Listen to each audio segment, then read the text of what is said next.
Amen. Praise God. Hallelujah. So today po, ang ating pong pag-aaralan is a verse that is very familiar at marami po sa ating paborito itong verse na ito. I'm talking about John 3:16. Yan, John 3:16. Let's talk about the foundations of John 3:16. Hallelujah. Now, sino po dito, ikaw, kabisado mo o alam mo yung verse na John 3:16? Yan, praise God. No? Yan po ay alam na alam ng marami. Yan po ay kabisado ng marami. Nung kahit po yan sa Sunday school, yan po ay tinuturo, yan po ay pinapabasa at pinapamemorize. Naalala ko po nung ako po ay elementary, meron pong kaming parang pan-display na verse na nakalagay po lagi dun sa desk o dun sa amin sa bahay po namin. Yan pong John 3:16 na yan ay nakikita ko na noong pang bata po ako. May nagbigay po doon sa kapatid ko na ganyan, parang birthday gift, I don't know, no? Pero nababasa ko po yan, araw-araw ko po nakikita. Nakalagay po, "For God so loved the world that He gave His one and only Son. Whosoever believes in Him shall not perish, but have eternal life." No? Yun po yung nakalagay sa John 3:16. Nung ako po yung bata, nakikita ko pa, hindi ko pa po alam na yun ay galing pala sa Bible. Kasi bata pa lang po ako noon, di pa po ako nagbabasa ng Bible noon. Pero nakikita ko na siya every day, umaga pa lang nakikita ko, at yan po ay nakabisado ko. No? Nung maliit pa po ako, John 3:16. Sabi po sa NLT, sabi po sa NIV muna, "For God so loved the world that He gave His one and only Son, that whoever believes in Him shall not perish but have eternal life." Sa New Living Translation sabi, "For God loved the world so much that He gave His one and only Son, so that everyone who believes in Him will not perish but have eternal life." Pero hindi ko pa po siya nauunawaan nung ako'y maliit. Basta nakabisado ko lang po yan, binabasa ko palagi every day. No? Marami po sa atin, no, kabisado yung verse na yan. Marami po sa atin, countless times na naririnig po natin yan. Pero the question is, ano po ba yung impact sa atin, sa buhay po natin, itong pong John 3:16? Naunawaan po ba natin kung gaano kalalim po ito? No? Marami pong tao kabisado ito. In fact, ginagamit po pa nila ito pang evangelism pag sila yung nagsishare ng gospel. No? Yan po yung kabisado ng marami. John 3:16. Alam mo kapatid, John 3:16, mahal na mahal ka ng Diyos. Sabi ng Bible, "For God so loved the world that He gave His one and only Son, that whosoever believes in Him shall not perish but have everlasting life." No? Kabisadong ganon. Sa sobrang paborito yung John 3:16, yun lang talaga yung alam niyang verse. Pa nag-i-evangelize siya. Kaya nung time na merong deliverance, no, walang verse na masabi, John 3:16 din sabi doon sa kaaway na demonyo, "Ikaw, sa pangalan ni Jesus, for God so loved the world." Sabi tuloy nung demonyo, "Ha? Nesyaran mo ako, baka ma-born again ako." Talagang ganun kapaborito ganun kamahal yung John 3:16, pati pag-deliverance. No? Yan na po ang nasasabi po natin Pero, yun ang question. Do we really know and understand yung lalim ng verse na ito, John 3:16? Minsan binabasa lang po natin, minsan kabisado lang natin, pero hindi natin naunawaan na yung John 3:16 talks about the love of God for us, the salvation that He gave, and the truth about eternity. Full package po itong John 3:16, kaya po nakakatuwa itong verse na ito Because this verse, we can see the foundations of God's eternal plan for mankind. Dito po sa verse na itong John 3:16, makikita po natin yung pundasyon ng plano ng Diyos para sa lahat ng tao. Amen. So today, yan ang pag-aralan natin. What are ano ba yung meron sa John 3:16? Ano ba yung pundasyon ng John 3:16 para maunawaan natin kung gaano kaganda itong verse na ito? In fact, pag naunawaan po natin ito, makikita po natin na ganun pala yung John 3:16. Yung palang ibig sabihin nun. Amen? And you can also share this dun sa mga tao. No? Kasi marami pong tao, kahit po mga non-Christian, naririnig na po nila yung John 3:16. So let's start. Ready na po ba kayo? Amen? The first sentence or the first words na sinabi ng John 3:16 is, "For God so loved the world." Ganun daw ang pagmamahal ng Diyos sa mundo. God loves. Yung po ang unang-una. Love is the foundation why God saved us. Kaya tayo niligtas ng Diyos, hindi dahil tayo ay mabubuti, mababait, mga cute at magaganda, kundi niligtas tayo ng Diyos dahil mahal niya tayo. Amen. So hindi nakita ng Diyos yung kabutihan mo, hindi nakita ng Diyos yung karumihan mo, hindi nakita ng Diyos yung kagalingan at talento mo, ang nakita ng Diyos yung pagmamahal niya sa iyo. Kaya ang gusto ng Panginoon ay iligtas tayo. Pero alam nyo, dito sa statement na to, we can see na mahal tayo ng Diyos. Pero alam nyo, kung papansinin po ninyo, meron pong dinuktong bago yung word na love. Sabi, for God so loved. Doon sa NLT, so much. You see, ang Diyos, talaga nagmamahal siya. Natural sa Kanya yun eh. Pero nung sasabihin na niyang mahal niya tayo, merong extra, in-exaggerate niya yung love na yun. Kaya dinagdagan niya ng so love or so much. Why? Because ganun ang nararamdaman ng pag-ibig ng Diyos sa atin. Hindi lang basta pag-ibig o pagmamahal ang nararamdaman sa iyo ng Diyos. Grabe, malalim, next level, step higher to the max ang pag-ibig ng Diyos sa atin. Amen. Dito po sa verse na ito, for God so loved the world, dinescribe po kung anong klaseng pag-ibig ang meron ng Diyos para sa atin. Sabi mo sa katabi mo, para sa iyo. Okay? Sabi po ng 1 John chapter 4 verse 8, but anyone who does not love does not know God, for God is love. Kapatid, alam na po natin to, narinig na po natin, God is love.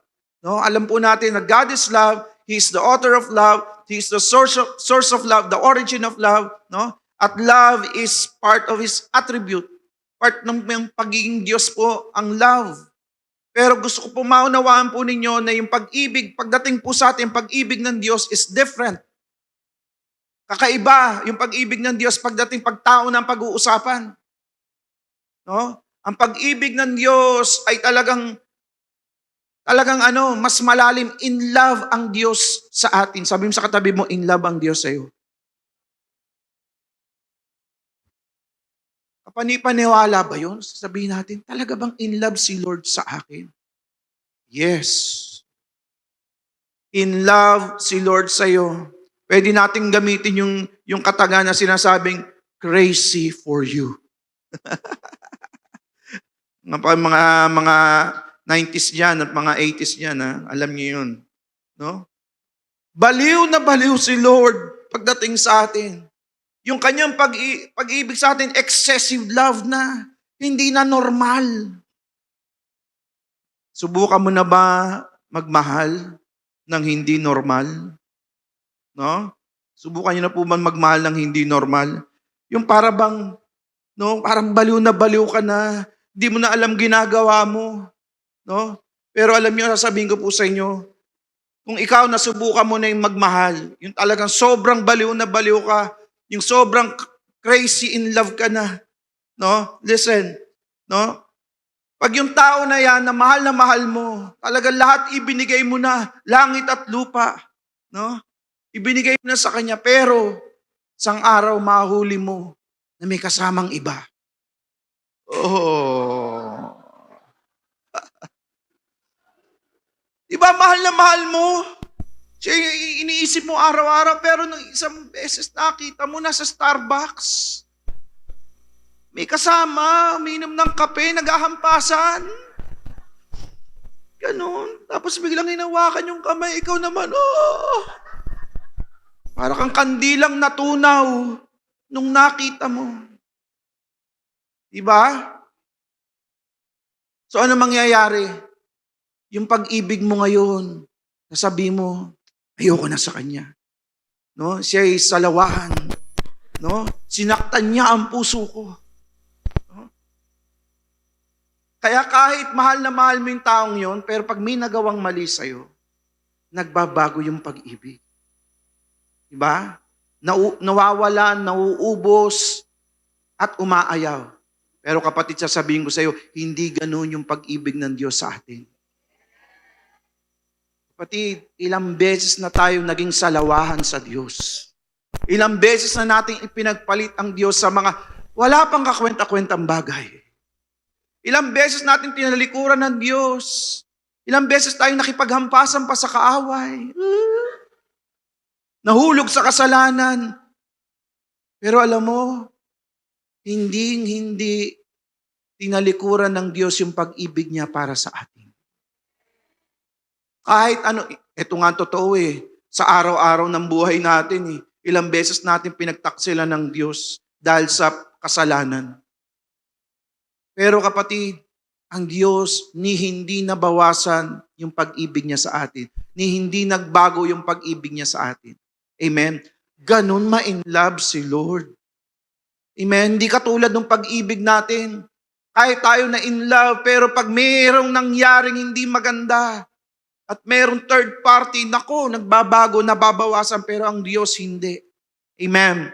Romans 8:38, sabi, and I am convinced that nothing can ever separate us from God's love. Wala daw pwedeng maghiwalay sa atin sa pag-ibig ng Diyos. Tingnan niyo po, sabi, neither death nor life, neither angels nor demons, neither our fears for today nor our worries about tomorrow, not even the powers of hell can separate us from God's love. No power in the sky above or in the earth below. Indeed, nothing in all creation will ever be able to separate us from the love of God that is revealed in Christ Jesus our Lord. Amen? Yan ang pangako ng Diyos. Walang anumang bagay ni anghel, ni anumang kampo ni Satanas, walang anumang bagay ang pwede maghiwalay sa atin sa pag-ibig niya para sa atin. Amen. Hindi nagbabago ang pag-ibig ng Diyos. Kaya nga sabi, for God so loved the world. Hindi sinabing for God loved. No. Nung tayo na ang tutukuyin, sabi ng Lord, kailangan merong so at so much kasi yun yung tamang description ng kanyang pag-ibig para sa atin. Napakabuti ng Diyos. Amen. Hallelujah. Pero ang tanong mga kapatid, bakit kaya tayo mahal ng Diyos? Bakit kaya, why would God choose to love us? Bakit tayo mamahalin ng Diyos? Aminado naman tayong lahat na tayo po ay mga makasalanan. Na tayo po ay kadalasan nagre-rebelde sa Diyos. Tayo po ay ungrateful sa Diyos. Pag hindi na nabibigay yung ating gusto, minsan nagtatampo tayo. Tayo po ay naging unfaithful sa Diyos. Imbis na ibigay natin sa Diyos yung mga nararapat sa Kanya, sa iba po natin ibinibigay, nagiging unfaithful tayo sa Diyos. Pero bakit ganun ang Diyos? Bakit ganun ang Diyos? Hindi katulad natin kung magmahal. Bakit ganun ang Diyos? Bagamat tayo nagkamali, bagamat tayo lumalayo, still, mahal na mahal pa rin tayo ng Diyos at hindi nagbabago. There's a reason why God loves us so much. At yan po ang ating alamin. You see, the question is, why would God choose to love us? And the answer is not why, but who. First, who is God? and who we are. Yan ang sagot dyan eh. Bakit tayo mahal na mahal ng Diyos? Kasi kailangan maunawaan natin sino ba siya at sino ba tayo. The foundation of His love for us is who He is and who we are. Yun yung rason bakit niya tayo mahal na mahal. Unang-una, who He is. Of course, God is love. Hindi pwedeng tanggalin ng Diyos yung pag-ibig sa Kanya.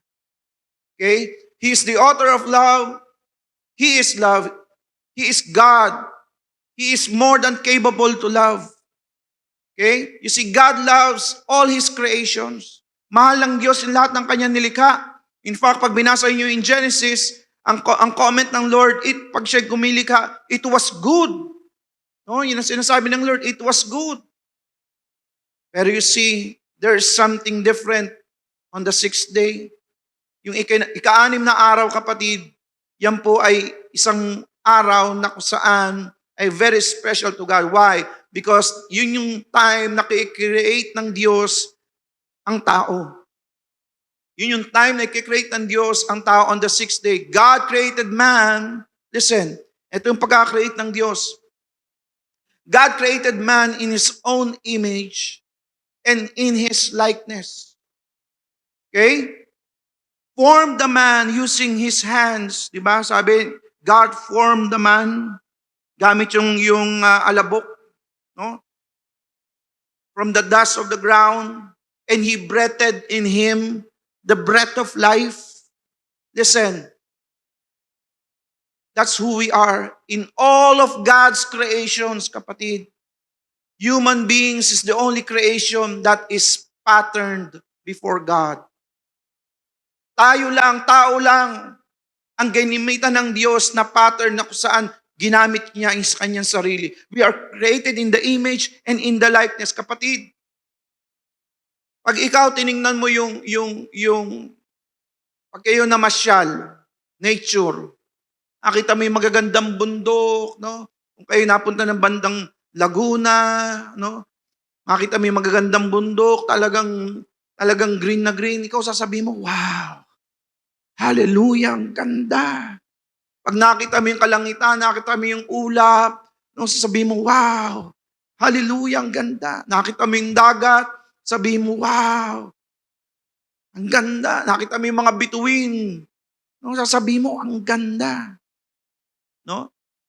Kahit gaano kaganda yung mga bagay na yan, sasabihin ko po sa inyo, hindi sila nakapattern sa image at likeness ng Diyos. Amen. Yung nilikha ng Diyos, yung lahat ng bagay na yan, animals, lahat yan, yung mga plants sa magagandang hinahangaan mo, hindi yan hinawakan ng Diyos para i-form. Salita lang ng Diyos ang ginamit niya. Tanging tayo lang yung finorm ng Lord. At tanging tayo lang yung hiningahan ng Diyos para magkaroon ng buhay.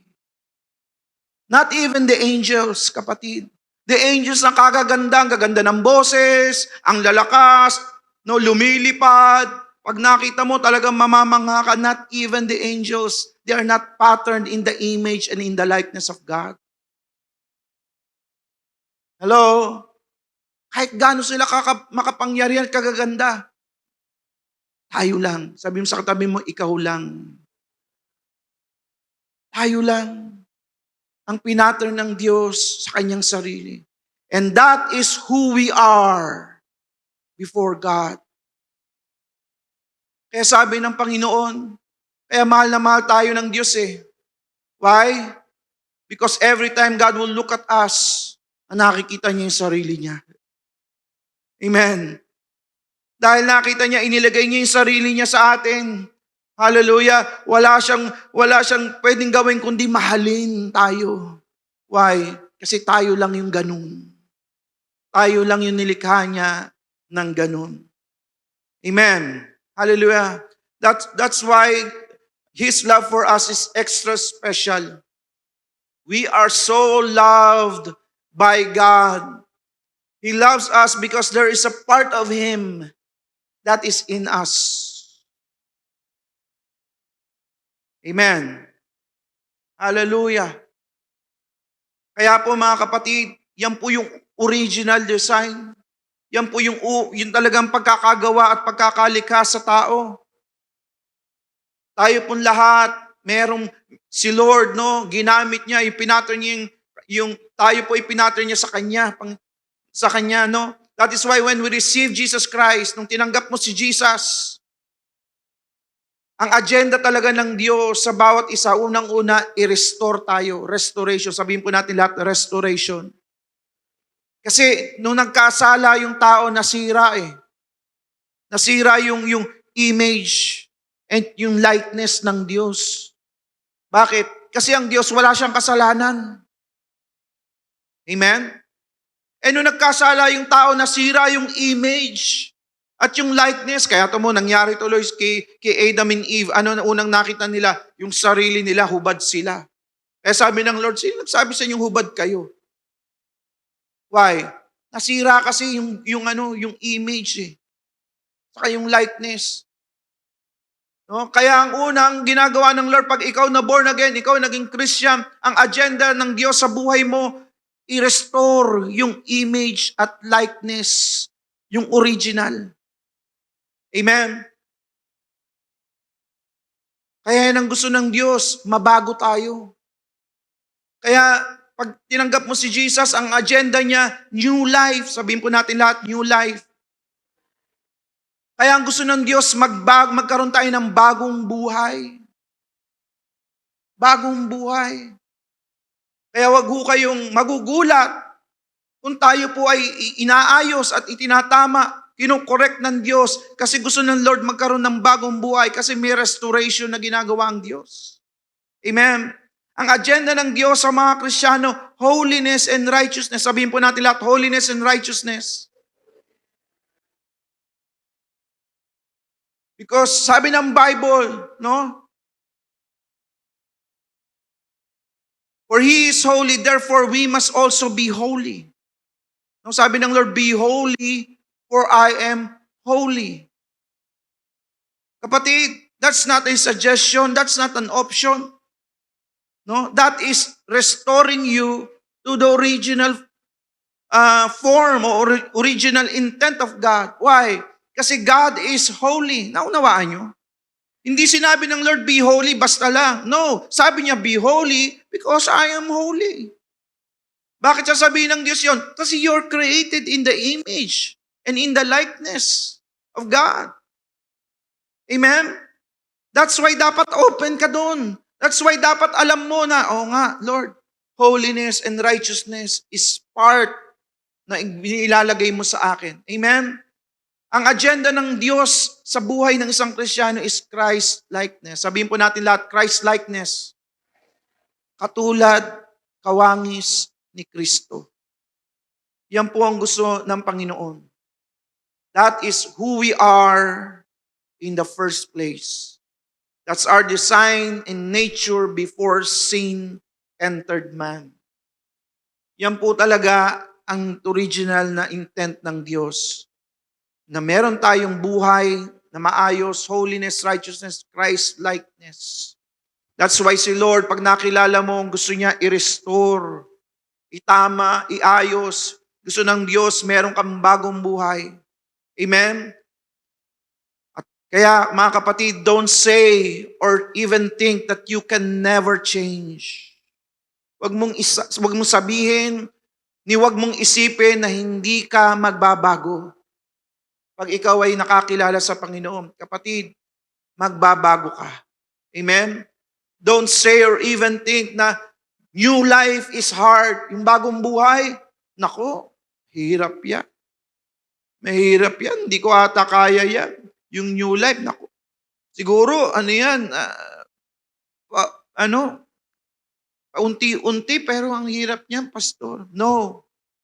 I'm telling you, no? Yan po talaga ang original design mo. Yan talaga ang gusto ng Panginoon sa iyo. New life. So never say or think that holiness is not for you. Naku, banal. Naku, hindi ako pwede dyan sa banal. No?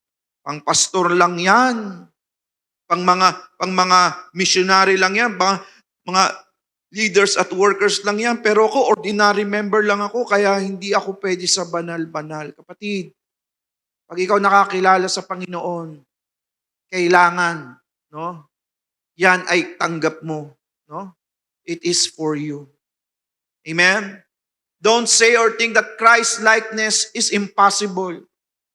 Maging katulad ni Kristo, imposible. Hindi mangyayari sa akin yun. Kapatid, it is not impossible. It is the will of God. Amen? It is the will of God. Kailangan mong makita, bakit ka ba mahal na mahal ng Diyos? Kasi, kapatid, ikaw tuwing makikita ka ng Diyos, likeness niya ang nakikita niya, image niya ang nakikita niya yung fingerprints niya, nilikha ka niya. Nakikita niya yung breath of life, yun yung naging buhay mo. At hindi niya pwedeng hindi mahalin yun. Bakit? Part niya yun. Amen. Kaya ang gusto ng Panginoon, kapatid, maranasan natin yung talagang original intent ng Diyos sa atin. Amen. Ngayon, kung tayo po ay nagkakamali, kung tayo po ay nagkakasala, okay? Kapatid, ito sasabihin ko po sa inyo, maging puso po ninyo ito na ang nais nyo pa rin is Christ-likeness. Ang aim nyo pa rin ay holiness and righteousness. Hindi natin sinasabing na tayo, kumbaga, sinless. No? Pero ang aim natin ay yung kalooban ng Diyos para po sa atin. Kung magkamali man tayo, kapatid, sabihin ko po sa inyo, God will never give up on you because He loves you so much. Yes, pwede ka mahulog. Yes, pwede ka magkamali. Pero kapatid, never give up because God is never giving up His love for you. He loves us so much. Amen. Hallelujah. 1 John chapter 4 verse 10 says, this is real love, not that we love God, but that He loved us and sent His Son as a sacrifice to take away our sins. Lagit-lagi, kapatid, kulang, kapos yung ating pagmamahal sa Diyos. That's true. No? Sabi dito, this is real love, not that we love God, but He loved us.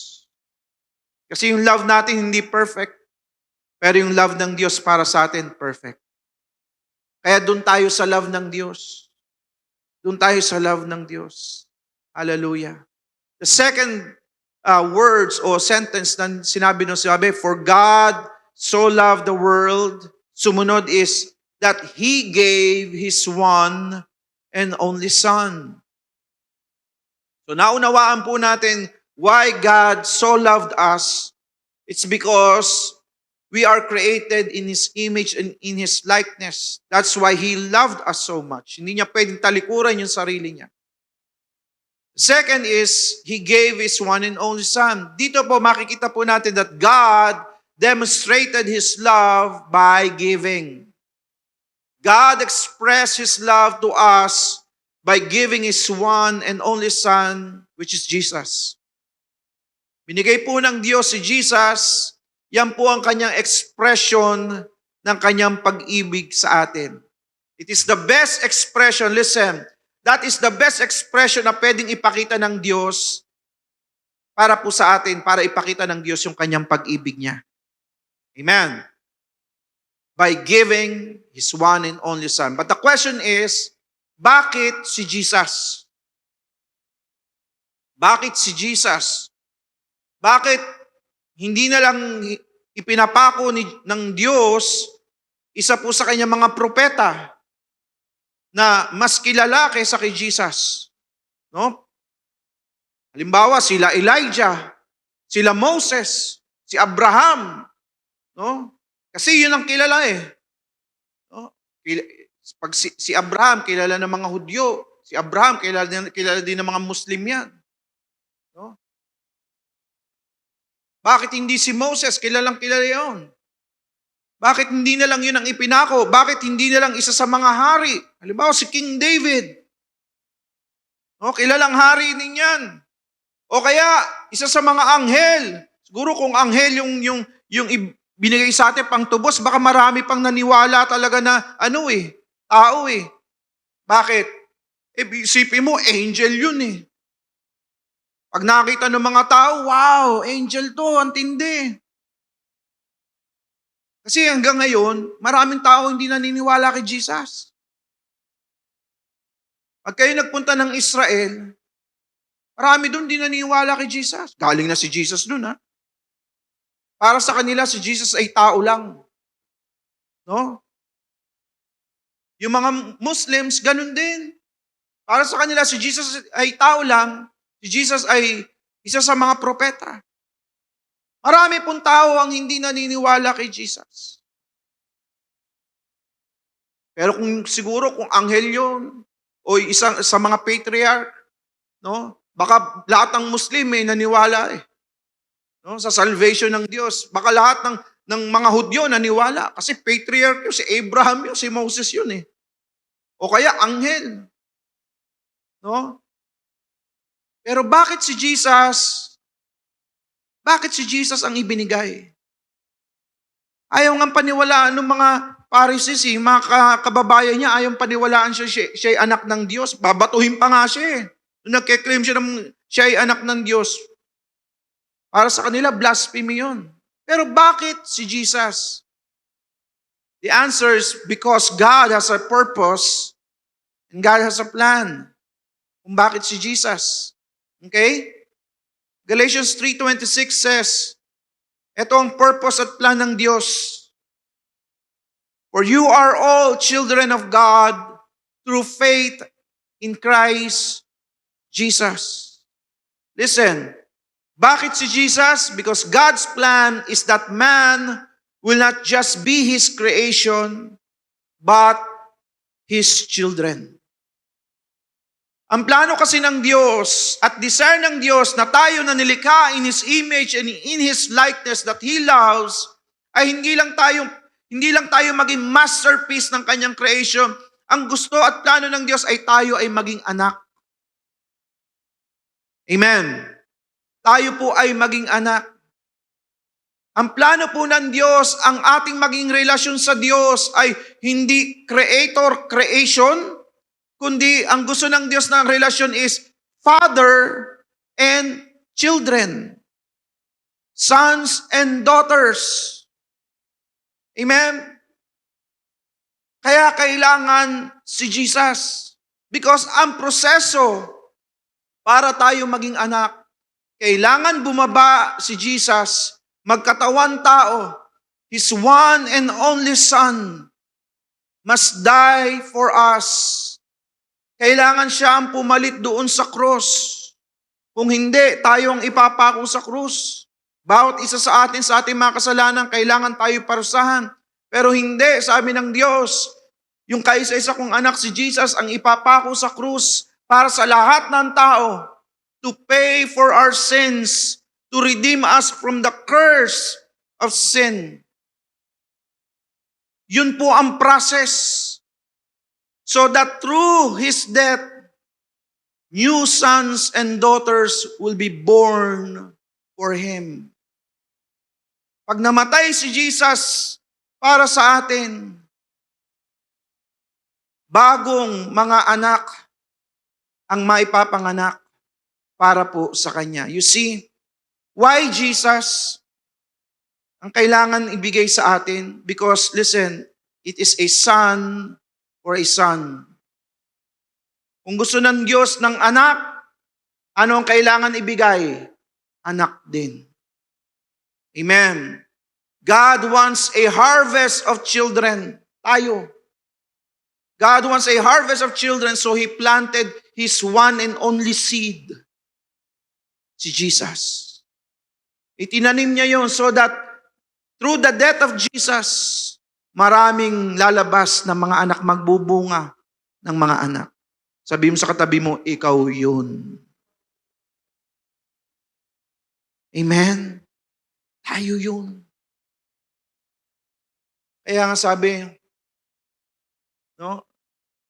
For God so loved the world that He gave His one and only Son, Bakit kaya ibinigay ng Diyos yung His one and only Son? Because hindi tayo magiging anak ng Diyos kung hindi itatanim yung one and only Son. Kung hindi mamamatay in place sa atin yung one and only Son. Because the desire of God, no, through Jesus Christ, tayo pong lahat ay maging anak din niya. Amen. Hallelujah. Palakpakan po natin ang Panginoon. Jesus is the foundation of our relationship with God. Without Jesus, we will never have a relationship with God. Kapatid, hindi yan nakukuha sa mabubuting gawa. Hindi yan nakukuha sa maraming donations. Hindi yan nakukuha sa ikaw ay mabait, matulungin, no? Mapagmahal. Kapatid, hindi mo makukuha ang relasyon sa Diyos sa mga bagay na ikaw ang may gawa. Ang Diyos na ang gumawa para tayo magkarelasyon sa Diyos through Jesus Christ. At ang relasyon, listen, ang relasyon ng Diyos na gusto sa atin, hindi yung kakilala mo lang siya. Ang gusto ng Lord, tayo po ay maging anak at siya'y maging ama. It's a close relationship. May intimacy. Yun ang gusto po ng Panginoon. Amen. Pangatlong bagay, sabi doon, so, for God so loved the world that He gave His one and only Son, that whoever believes in Him. Whoever believes in Him. John 20 verse 31 says, "But these are written so that you may continue to believe that Jesus is the Messiah, the Son of God, and that by believing in Him, you will have life by the power of His name." Hallelujah. Now sabi dito, we may continue to believe. Kailangan pala yung ating paniniwala ay dire-diretso, continuous. Ano yung paniniwala? That Jesus is the Messiah, He is the Son of God. At sa ating daw paniniwala, patuloy na paniniwala, no, believing in Him, ano sabi? You will have life. No? By believing in Jesus, we will have life. Now listen, ganyan po kahalaga yung paniniwala.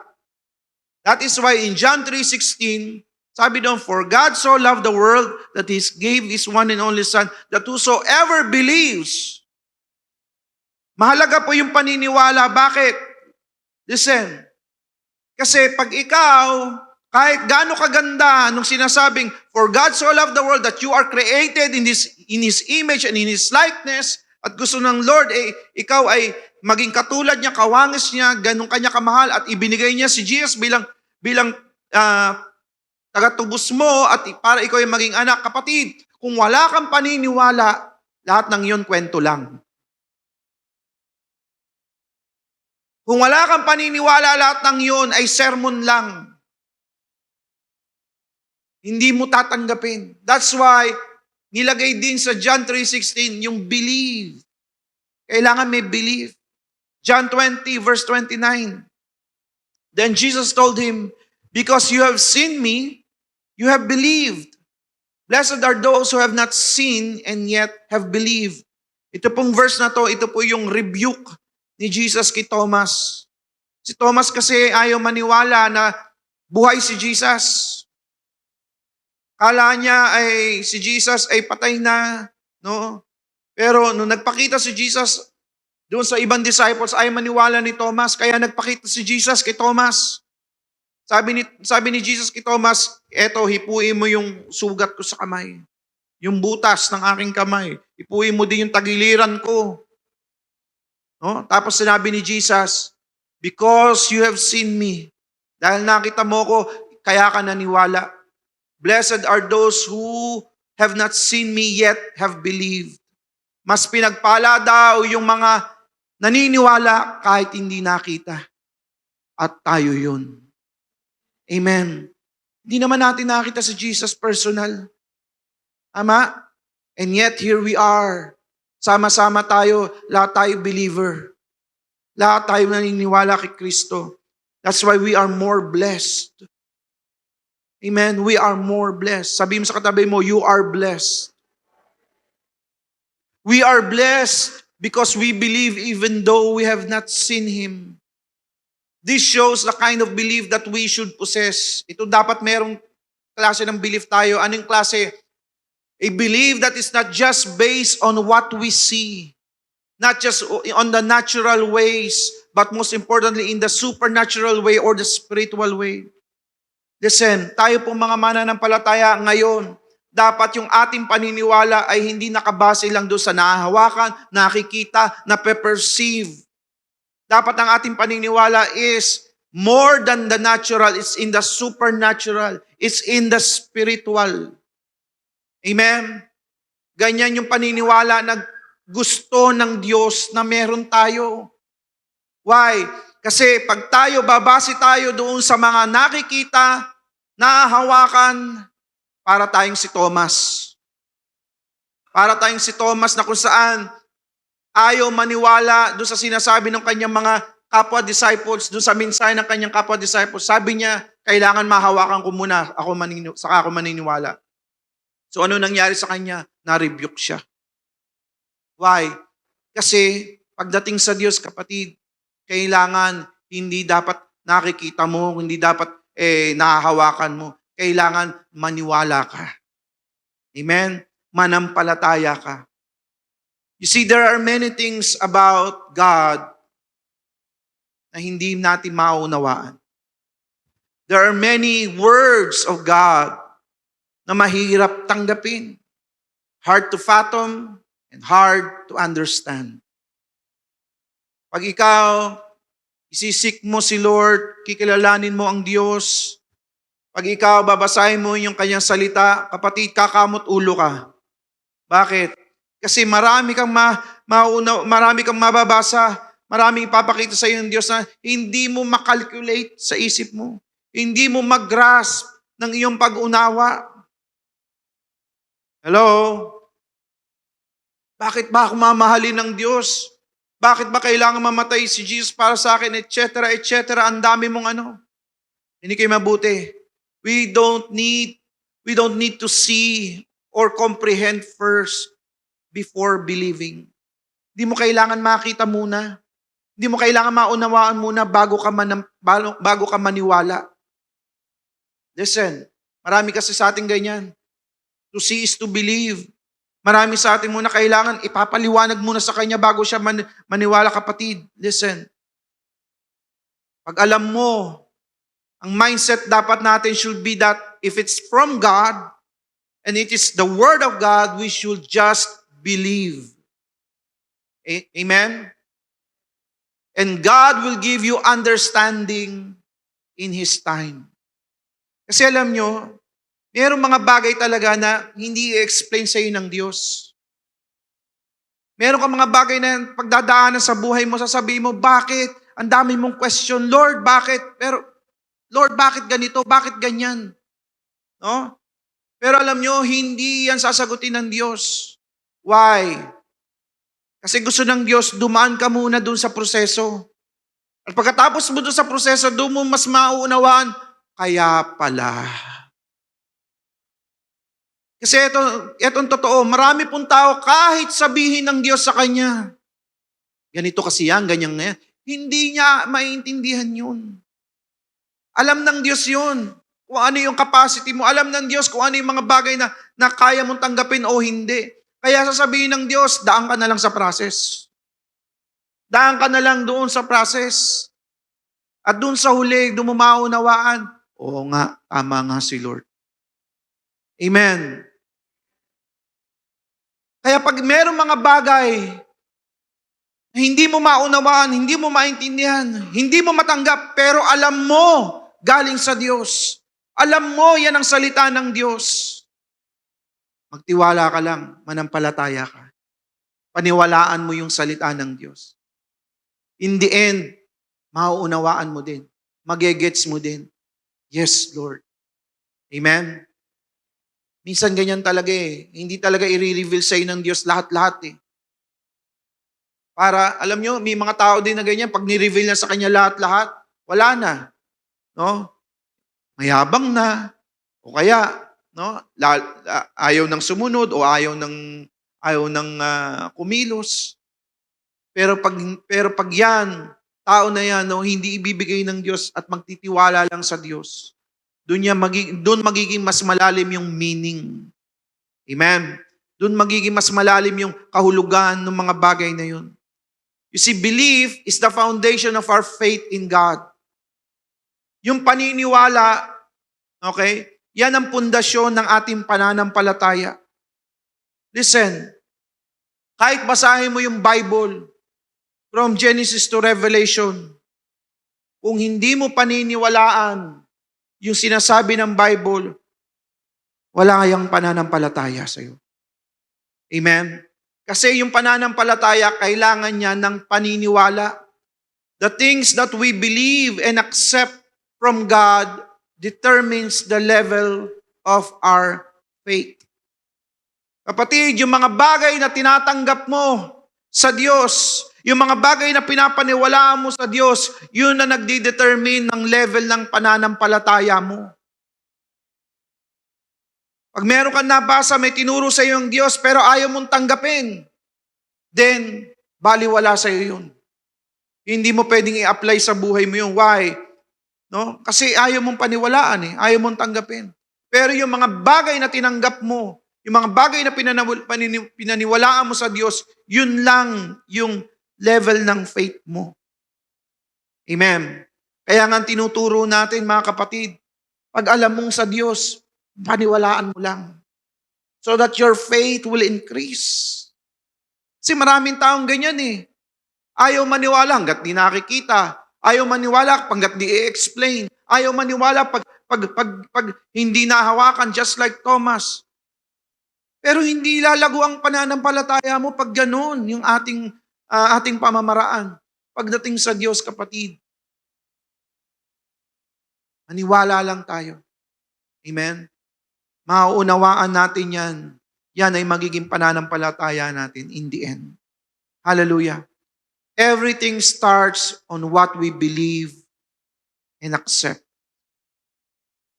Lahat ng bagay ay nagsisimula kung ano yung ating pinapaniwalaan at kung ano yung ating tinatanggap. Kung ano yung pinapaniwalaan mo, yan ang magdidikta ng buhay mo. Kung ano yung mga tinanggap mo lang, yan ang mag-i-influence sa buhay mo. Our beliefs dictates and influence our life. Kung ano yung pinapaniwalaan mo at tinatanggap mo, yan ang lumalabas sa buhay mo. Tingnan niyo po ito. May mga tao, they don't believe in God. No, yung mga atheists na tinatawag. Pastor, they don't believe in God nga. That's their belief. Ang kanilang belief, there is no God. Tama? Again, belief pa rin yun. That there is no God. No? Some people naman, they believe na merong Diyos. In fact, ang dami nilang Diyos. Sari-sari yung Diyos nila. May malaki, may maliit. No? Iba-iba din kulay yung kanyang Diyos. No? They believe in God. Pero ang paniniwala nila, marami. Okay? Yung iba naman ang paniniwala ay God is nature. God is everywhere. No, He is the anong tinatawag na Gaia. No? God is even beyond nature. No? God is cosmic powers. No? O minsan may pagka-alien na ang dating paniniwala sa Diyos. No? Marami pong iba't ibang paniniwala. Meron pong human reasoning na ang kanyang paniniwala, good and evil exist. No? Dito sa buhay nito, parang yin-yang. No? There is good, there is evil. It all depends kung ano pipiliin mo. It all depends kung ano yung ipapamuhay mo. Minsan yan ang paniniwala natin. No? O kaya, yung iba ang naniniwala sa science. Ang paniniwala lang nila sa science, yung theory ng science, sabi ng science, everything began with a big bang. Tingnan mo yung katabi mo, mukha bang big bang yan? Mukha bang sumabog yan? No? Na tayo daw ay nagsimula lang sa big bang and everything falls into place because of millions, billions of years. No? Sabi ng science, sabi ng theory, no, na tayo daw po ay mula sa single cell na nabuo, na naging no, at galing tayo doon sa evolution. Kaya tayo po, no, ang ating po mga ninuno ay mga unggoy. Yun ang sinasabi ng theory. May mga tao yan ang paniniwala, may mga tao yan yung nag-i-influence at nagdi-dictate ng buhay nila. Okay? Yung iba naman, ang kanilang paniniwala, their own opinion and their own principle. Diba? May mga taong ganyan, kung ano lang yung opinion niya, yun lang kanyang pinangahawakan, kung ano yung prinsipyo niya. Pero ang tanong, saan ba dapat nakabase yung ating paniniwala? Saan ba natin dapat binabase yung ating paniniwala? It should be based on God. Ang ating pong paniniwala as Christians, kailangan nakabase sa Diyos. I'll give you an example. Matthew 19 verse 26 says, Jesus looked at them and said, with man, this is impossible, but with God, all things are possible. Mark 9:23 says, if you can, said Jesus, everything is possible for one who believes.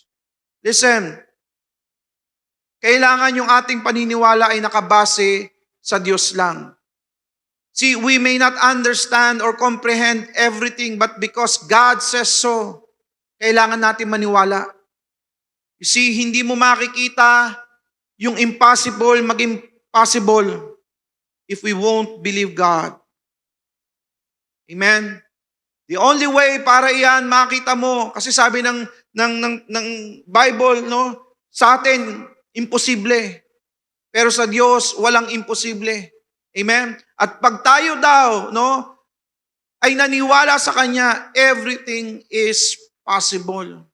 We will see the impossible becomes possible if we believe in God. That's the power of belief. Amen? Sige nga, paano mo naunawaan yung impossible? Impossible nga eh. Ibig sabihin, hindi na kaya ng utak mo yun. Kaya nga imposible na sa'yo. Kung yun, kaya pa ng utak mo, kung yun may solution pa, di hindi yun imposible. Pero dahil nag-lock na, di na kaya i-comprehend ng isip mo. No? Kaya para sa'yo, imposible na. Tama? Kaya mo nasabing imposible na. Pero kapatid, no? Pag ikaw naniwala sa Panginoon, no? At nagtiwala ka sa Diyos, yung imposible mo, posible lahat yan sa Diyos. Amen? So hindi ibig sabihin, sarado na, hindi ibig sabihin na hindi mo na maunawaan, hindi mo maintindihan, hindi ibig sabihin, imposible tapos na. Lumapit ka sa Diyos, magtiwala ka sa Diyos, maniwala ka sa Diyos. Yang lahat ng imposible mo ay magiging posible sa Kanya. Amen? Hallelujah. Our brain and our reasoning will never grasp the impossible. Pag alam mo na yan ay galing sa Diyos, if you know that it is from God and it is the will of God, believe and act on it. No? Hindi man makomprehend ng ating isipan, pero alam natin sa Diyos at kalooban ng Diyos, maniwala tayo, act on it. You see, God operates beyond possible. Kung akala natin si Lord gumagawa lang doon sa mga posible, kapatid, hindi lang doon. God operates beyond possible. He operates in the impossible. God operates beyond the natural. He operates in the supernatural. God operates beyond logic and science.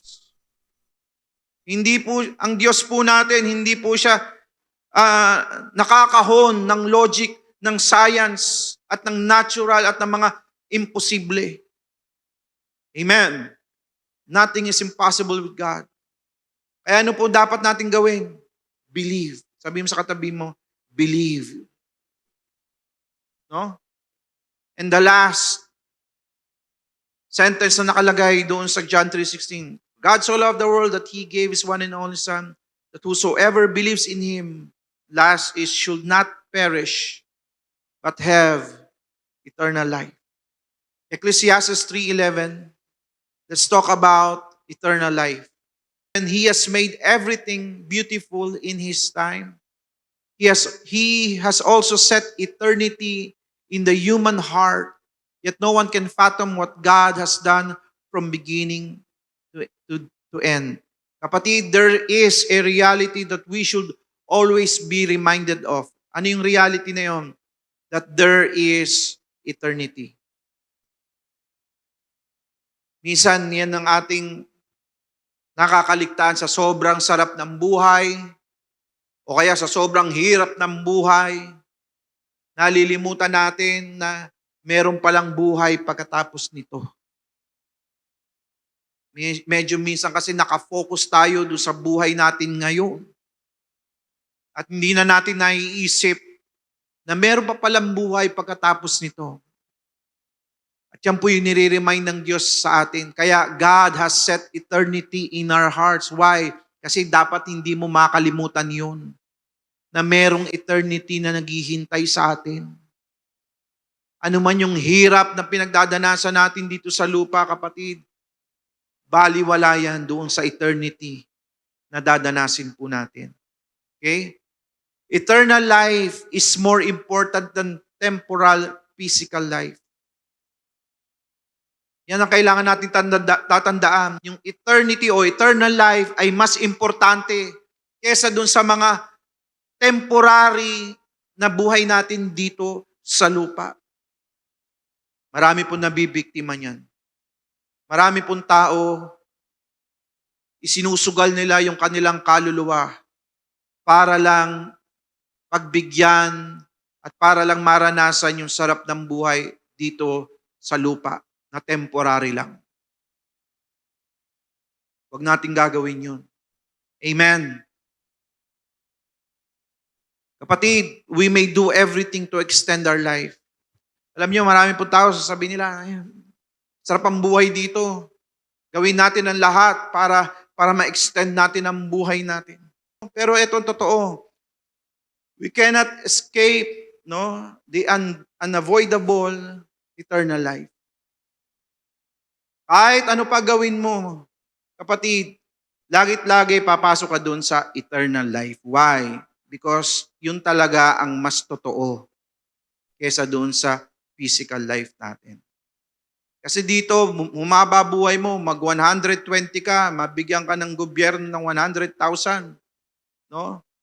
Still, darating at darating ka sa point na matatapos din yan. Amen.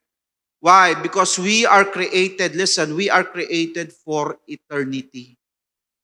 That's why God put it in our hearts, yung eternity. Why? Kasi we are created for eternity. At yan ang dapat na hindi natin makakalimutan. Na merong buhay na walang hanggan na naghihintay sa atin. The place where you will spend eternity depends on your relationship with God. Kung saan mo gugugulin yung eternal life mo, yan ay nakadepende sa relasyon mo sa Diyos. Remember, for God so loved the world, naunawaan natin na why He loves us because ang original intent is in His image and in His likeness. That He gave His one and only Son. Anong gusto ng Lord? Ikaw ay maging anak relationship. That whosoever believes, ang gusto ng Lord, paniwalaan mo. Ngayon, nandito na tayo sa eternity. Pag yung mga bagay na yan na ginawa ng Diyos ay hindi nating iningatan yung relasyon natin, kapatid, we will regret where we will spend eternity. God knows all about eternity. He dwells there. Alam ng Diyos yung sinasabi niya, pag sinabi niya eternity, alam niya yan, why? Doon siya, nandun ang Diyos nasa eternity. He is the beginning, is the end. God is eternal. No? Kaya seryoso ang Diyos. In John 3:16, binanggit niya itong eternity. Why? Because God knows that if we make a mistake and played around in our life, we will regret where we'll spend our eternity. Hindi pwede magkamali tayo. Listen, hindi pwede magkamali tayo sa buhay natin dito sa lupa, sa ating paniniwala at pananampalataya. Why? After this, where we will spend eternity, no? Yan po ang magdidetermine ano ba yung naging relasyon mo sa Diyos. You see, God loves us so much, He doesn't want us to go to hell. Dalawang lugar lang naman ang pag-i-spend mo ng eternity, heaven or hell. You see, we are not created for hell. Hindi tayo nilikha ng Diyos para sa impyerno. Nilikha ng Diyos yung impyerno para kay Satanas at yung kanyang mga demons. Hindi ka pang impyerno. Amen? Sayang yung mga likas papaya na masusunog lang dun. Diba? Hindi tayo pang impyerno. We are created to be with Him in heaven for all eternity. Nilikha tayo ng Diyos para makasama niya tayo doon sa langit habang buhay. Kaya nga ginawa na ng Diyos ang lahat. God knows the blessing and the consequence of eternity, kung heaven or hell. See, that is why God is very serious in saving us.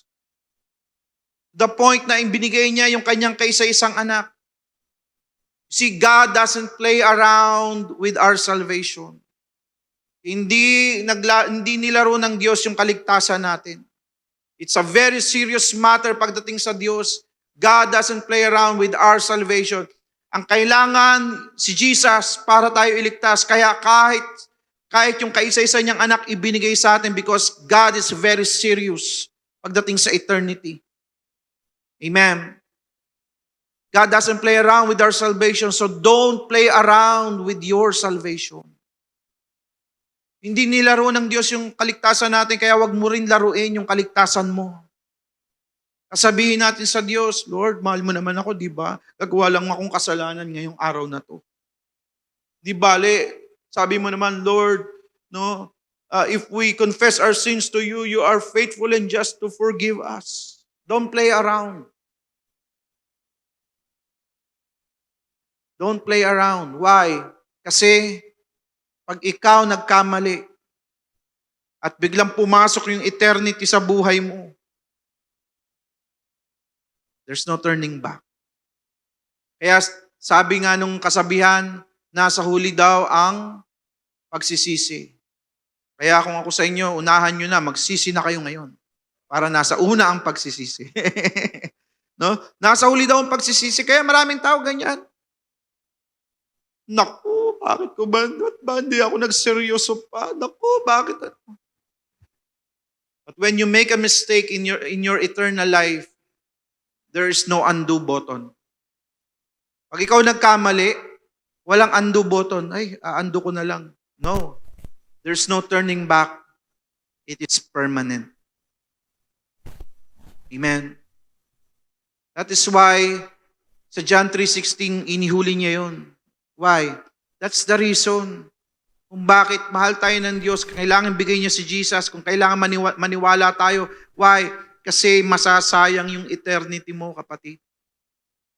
Sabi ng Romans 6:23, for the wages of sin is death, but the gift of God is eternal life in Christ Jesus, our Lord. Amen? John 3:16. Simple-simple, ikli-ikling verse. Pero diyan mo makikita yung big picture. Yung plano ng Diyos sa lahat ng tao. For God so loved the world that He gave His one and only Son. Ganun na lang ang pagmamahal ng Diyos sa atin. Dahil tayo ay created in His image and in likeness. Binigay niya yung isang niyang anak. Why? Kasi ang gusto niya, umani siya ng mga anak. Yung kasi ang process. That whosoever believes in Him, ang gusto ng Diyos, lahat ng bagay patungkol sa Kanya, paniwalaan mo. Hindi mo kailangan unawain o maunawaan kagad lahat. Pero pag alam mo sa Diyos, paniwalaan mo. Sabi dito, shall not perish, but have eternal life. Kasi ang gusto ng Diyos, lahat tayo sama-sama doon sa langit kasama siya. Amen. It's a big picture of God's plan, God's desire for us, no? Na we are part of Him. Gusto ng Lord tayo maging mga anak, to spend eternity with Him. So today, if you feel na ikaw ay nalayo sa Diyos,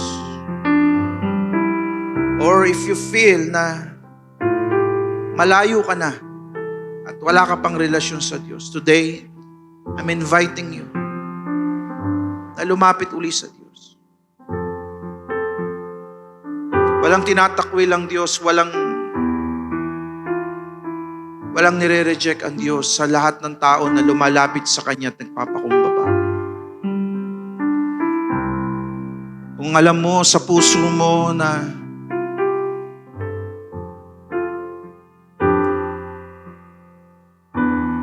kahit ikaw ay Christian pero yung damdamin mo, yung puso mo, alam mo malayo na sa Diyos, it's never too late to come back. God loves you. He loves you so much. Would you surrender your life to God once again? Kung ikaw hindi mo pa naisusuko ang buhay mo, this is your time to accept Jesus as your Lord and Savior. Pero kung ikaw ay dati, tinanggap mo na si Jesus, pero gusto mong bumalik sa Panginoon, it's okay to say this prayer again. Can we close our eyes? Sundan niyo po yung panalangin ko. Kuhin niyo po ang sarili niyong panalangin na may pananampalataya. Sabihin po natin, Panginoong Jesus, ako po'y lumalapit sa inyo. Ako po'y nagkulang. Ako po'y nagkasala. Patawarin niyo po ako. Linisin niyo po ang aking buhay. Tanggalin niyo po yung kasalanan sa akin. Panginoong Jesus, ako po'y lumalapit sa iyo. Nubuksan ko po ang aking puso. Tinatanggap po kita bilang aking Panginoon at bilang aking tagapagligtas.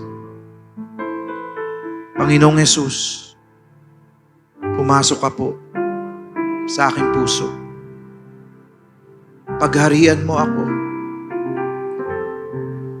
Sinusuko ko po lahat sa iyo. Ikaw na po ang masunod. Ako po ay sa iyo na. Sa pangalan ni Jesus. Amen. Salamat po, Panginoon. Pinadalangin ko po, Panginoon, ang inyong mga anak sa araw na ito, Lord. Ikaw po, Lord God, ang nakakaalam ng sitwasyon ng aming mga buhay at ng aming mga puso. Lord, kung dahil sa mga problema, pagsubok, kami po ay nailayo or hindi po ikaw ay naging priority namin sa mga nakaraang araw, linggo. Lord, bumabalik po kami sa iyo.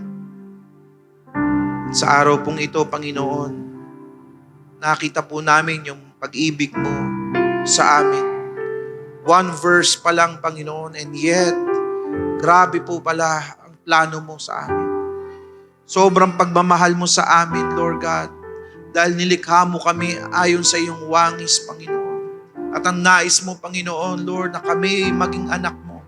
Kaya, Lord, ibinigay mo yung kaisa-isang anak. Lord, kami po ay naniniwala, nananampalataya.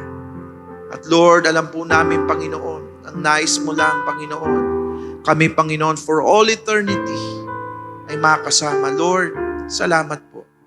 Minsan, Panginoon, masyado kaming nakafocus on the temporary things of this world. Masyado po kaming affected on the temporary things of this world. Nalilimutan po namin na mas importante yung eternal, Panginoon, which is you, Lord God. which is our soul, which is our salvation, Panginoon.